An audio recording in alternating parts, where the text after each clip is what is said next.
Joining us now to talk about the importance of cybersecurity and protecting your online data is UMBC Center for Cybersecurity Assistant Director Richard Forno. Richard, every time we see one of these massive sites get hacked, it obviously raises concerns about how something of that scale is even possible. What sorts of tactics are hackers using to infiltrate these sites?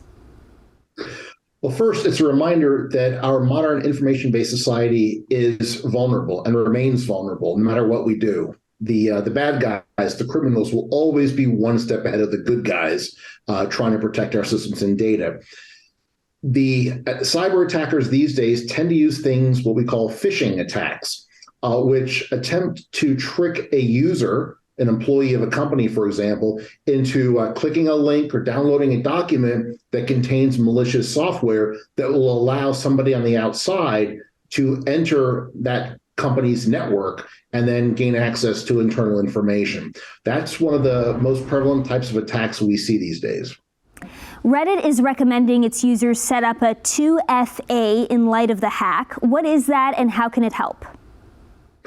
2FA, otherwise known as two-factor authentication, is an advanced way of helping ensure that nobody gets into your account but you.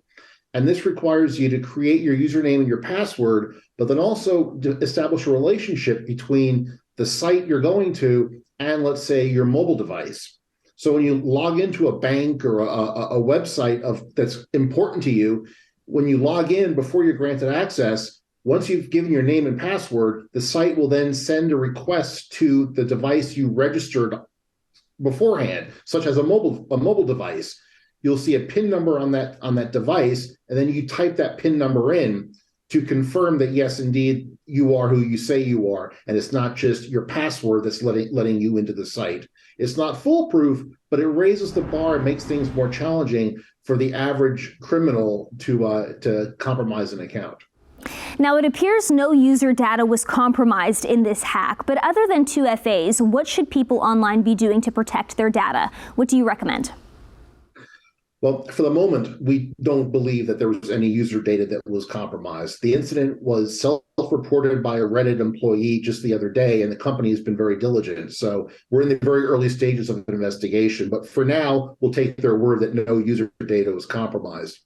As to what other steps users can take, changing your passwords regularly on sites is a good thing, particularly very important sites. I treat my tax return site far more important than I treat, let's say, my local newspaper site.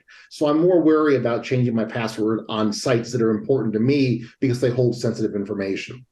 You also want to look at things like two-factor authentication to, again, make it more difficult for a bad guy to cause mischief. And above all, I think it's important to be vigilant.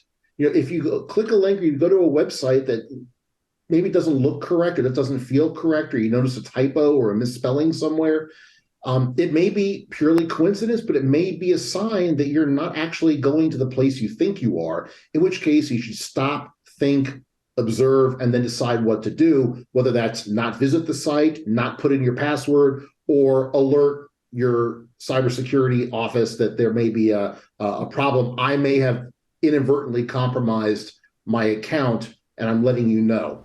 Thank you so much for joining us, Richard. My pleasure.